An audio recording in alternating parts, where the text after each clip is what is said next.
Please stop pushing. I can't take this anymore. The concert venue is packed tight. A man behind me keeps pressing into my backside. I'm wearing a mini skirt today with a thong underneath, and it only makes the situation worse. He lifts my skirt and presses himself against my hips. As the atmosphere heats up, someone in front of me slams into me, and I stumble back a step. My body stiffens as I feel like something just slid inside me. My name was Mandy Cox, and I was a diehard fangirl. I wanted a celebrity to notice me, so I dressed for attention. I wore heavy makeup and made sure nothing about me went unnoticed. My low-cut top revealed a wide stretch of skin, and my chest bounced with every step. I paired it with a mini skirt that barely covered my thighs and sexy white stockings which hugged my legs. But when I arrived, reality hit. The concert venue was packed so tightly I couldn't move, and the crowd swallowed me whole. The celebrity was never going to notice me. I craned my neck and shouted, "Darling, take me." I never imagined that line would draw the wrong kind of attention. Instead of the celebrity, it caught a filthy creep. After I shouted it, I became aware of a man behind me, repeatedly bumping into me. At first, I brushed it off. In a crowd that dense, accidental contact was easy to explain, but the feeling wouldn't go away. Something hard kept pressing against my butt from behind. I assumed I'd accidentally backed into his hand where it rested behind me, so I turned and offered a polite apology. "Sorry, I didn't mean to bump into you." He paused, then flashed a leering smile and said, "It's okay, I don't mind." When I turned back toward the stage, I felt him press against me again, more deliberate than before. I kept my attention on the celebrity on stage and shut him out. The man became increasingly brazen, pulling up my skirt and pressing close against my backside. I had only a thong on underneath, which left my butt exposed. I felt his touch directly against my skin and assumed it was his finger. Only then did I realize something was wrong.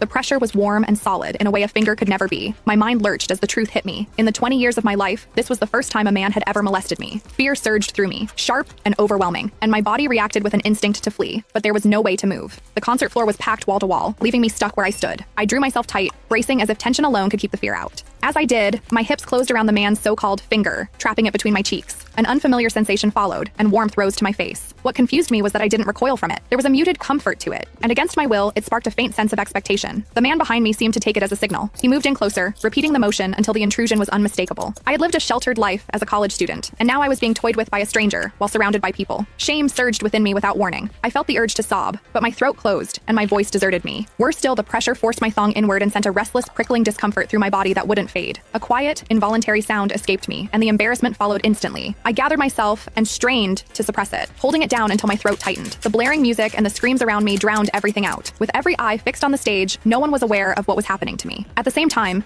the intensity continued to rise, touching something deep inside me. I bit down on my lip as cold sweat traced my spine.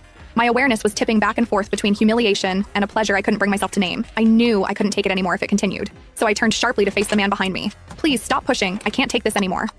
When I finished speaking, the man leaned toward me and whispered in my ear, "Is it exciting, the way I'm pushing against you?" The shame was overwhelming, and I was on the verge of crying. "I'm a virgin. I've never done that kind of thing. Please, let me go." He didn't stop. Instead, his gaze burned deeper as he seized my waist, the pressure growing stronger. "You're really a virgin? Then let me show you what it feels like to be a woman."